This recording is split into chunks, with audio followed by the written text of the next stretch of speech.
IUD-nya bisa lari ke jantung, pernah dengar? Nah bu, Hah? ya Pernah, tapi mbak nggak ya? takut ya. Halo teman-teman, assalamualaikum warahmatullahi wabarakatuh. Bertemu dengan saya Bidantri, dan hari ini kita mau obrolin tentang IUD atau spiral ya guys ya. Nah, ibunya aku suruh pegang dulu karena hari ini dia mau menggunakan IUD-nya. Boleh ibu pegang? Ibunya harus tahu dulu. Kamu adanya Ipar Iki kah? Iya benar. Ah, iya. Iya benar kata dia. Ya nggak sakit emang bu? Ayo. Kan, tuh kan. Kenapa sih gini? Kok kemarin nekat sih? Padahal belum tahu kok sudah nekat. Oh, tahu sih soalnya kakak ada yang pakai. Kakak yang pakai, Vivid Kamrin di sana pakai, Selfie also pakai gitu ya. Nah, oke, boleh diginikan? Oh gini ya? Boleh. Elastis ya? Elastis. Nih elastis, dan ini terdiri dari plastik ya guys ya, sama tembaga. Pernah dengar kalau IUD-nya bertagar? Enggak Di sih Facebook? Nggak pernah. Nggak pernah. Jadi ada informasi di Facebook IUD-nya bertagar. Padahal IUD ini kita tahu bahwasanya dia itu tembaga. Jadi kalau tembaga itu sifatnya seperti itu aja. Maksudnya Itu nggak berubah. dia kayak logam mulia gitu. Jadi dia nggak bisa tidak berubah sifatnya meskipun sudah lama. Ya. Ya, ini adalah warna asli dari, kalau ada yang bilang bertagar, ini adalah warna asli dari IUD-nya, dari tembaganya ya. Dan tidak sama ya, ini satu dengan yang lainnya, agak berbeda. Oh ini agak sama ini. Ini agak sama. Kalau kita lihat yang punya andalan nanti agak gelap sedikit, tapi masing-masing produk nggak sama. Ada yang lebih gelap, ada yang lebih terang. Ya.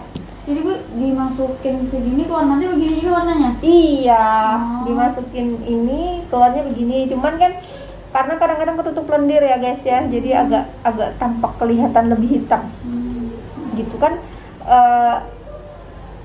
Sifatnya ini rahim gitu, itu kan di dalam itu kan selalu bersifat basah ya. Basah, ada lendirnya. Memang itu adalah sistem tubuh. Ya. Oke, sudah dipegang? Udah. Dia harus tahu cara prosesnya sehingga nanti ketika dia sudah dipasang dia merasa nyaman. Benar. Ya, dan kalau ada apa-apa biar ini tahu bagaimana sih solusinya gitu. Oke. Sekarang kita mulai cara pasangnya. Dia udah tak suruh pegang dulu. Yang mana bu? Pegang ininya. Yang mana? Boleh tangan gini. Nah, ininya di sini. Oke, sip ya. Teman-teman, ini mudah-mudahan kelihatan. Ini sharing tentang pemasangan IUD. Aku masukkan dulu ya guys ya benangnya. Nah ini kalau ada orang-orang lihat biasanya aduh ngilu gitu. Kalau pasang implan, pasang IUD pasti bahasanya aduh ngilu. Padahal ya kalau dilihat memang gitu, tapi kalau dirasakan enggak juga. Biasa aja. Aku sudah pakai IUD mbak selama 12 tahun sejak anak kecil, dan aku sudah 2 kali ya guys, 2 kali ganti IUD. Jadi ini yang ketiga kalinya kemarin bulan 7. Tapi aku sekarang menggunakan yang BKKBN. Kalau dulu aku menggunakan yang 4 tahun sekali, sekarang aku menggunakan yang BKKBN. Bedanya apa itu bu? Bedanya itu apa? Ya kalau yang 4 tahun harganya memang lebih mahal. Ya dia kalau dokter-dokter rata-rata menggunakan yang 4 tahun. Terus tapi tergantung kesukaannya orang masing-masing. Tapi kemarin di seminar katanya belum, kualitasnya ini bagus kualitas dari BKKBN ini bagus, dan belum ada yang sama gitu. Cuman ini terhitung 8 tahun. Ya. 8 tahun jadi baru dilepas ya? Kalau mau lepas 8 tahun boleh, tapi kalau mau lepas 3 tahun juga boleh. Kalau misalnya, tapi misalnya nggak usah 3 tahun atau 4 tahun gitu boleh? Boleh. Terserah kita ya? Terserah lo. Terserah maunya lo kapan. Siapa misalnya mau hamil nih ya, mau hamil 4 tahun, ya udah buka boleh. Pun misalnya nih maaf 3 bulan ternyata ibunya keluhannya kok berat gitu, ya udah dilepas nggak masalah gitu. Dan kalau IUD ini sebenarnya nggak semua bisa pakai IUD. Ya seperti misalnya maaf ibunya sampai capek. Seperti maaf misalnya dia resiko punya penyakit seksual, berganti pasangan itu sangat tidak disarankan untuk menggunakan IUD.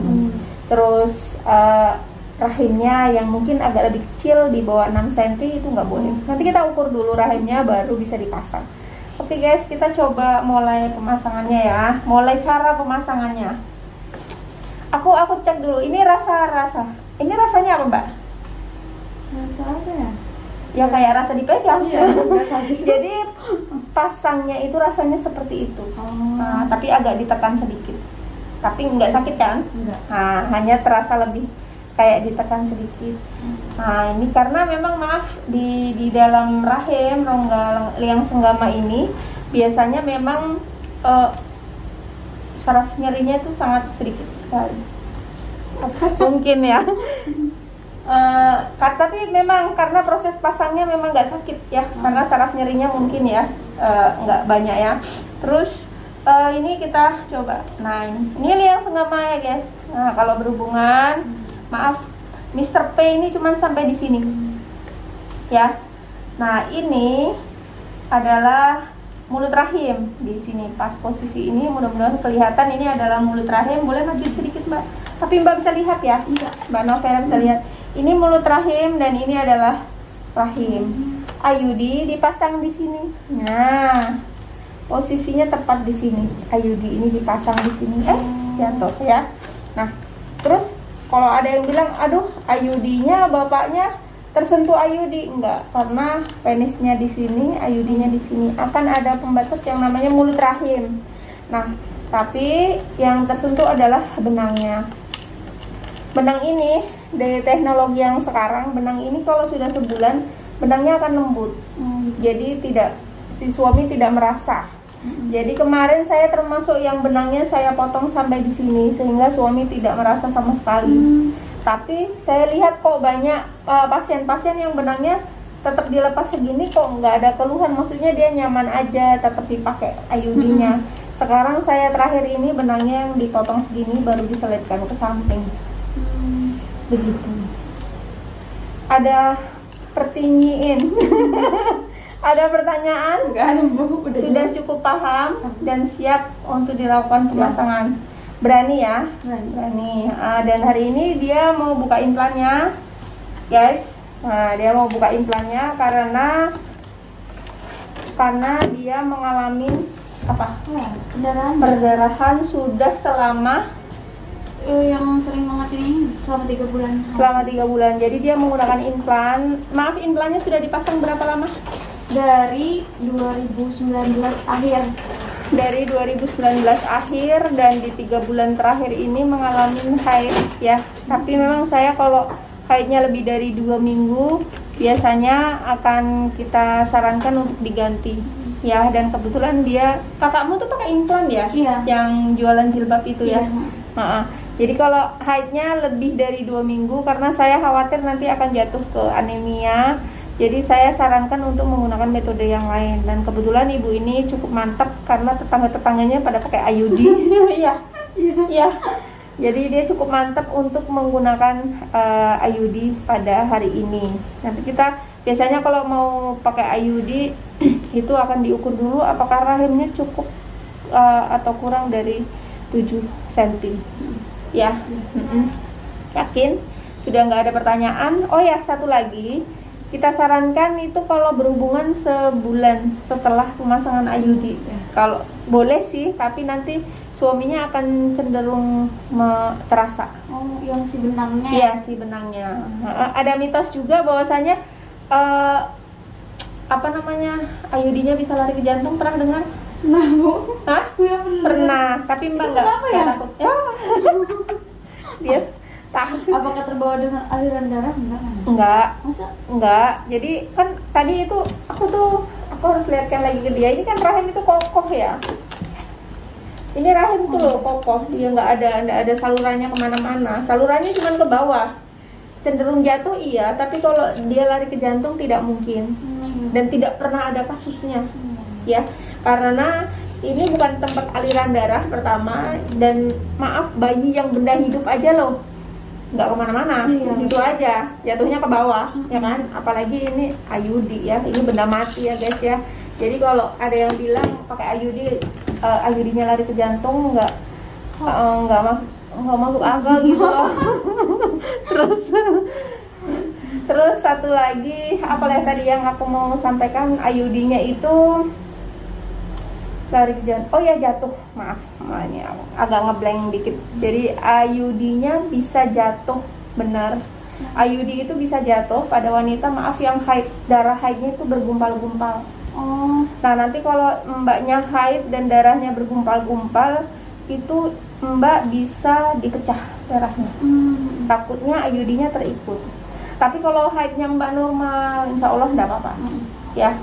Terus kalau misalnya angkat berat di atas 50 kilo, nah, itu saya tidak sarankan untuk menggunakan IUD karena resiko jatuhnya juga sangat tinggi. Paling berat kalau galon ngangkat enggak juga males. Paling mentok 25 kilo ya, karena ada laki-laki yang bisa disuruh kan. Iya, ya. Jadi buat teman-teman yang mau pakai IUD, yang tidak disarankan, satu, melakukan berganti-ganti pasangan. Nah, terus aktivitas pengangkatan berat yang di atas 50 kilo, sama haidnya deras. Ya, oke. Mbak, terima kasih untuk sharingnya hari ini. Boleh kasih salam Mbak Novera. Semoga bermanfaat. Assalamualaikum.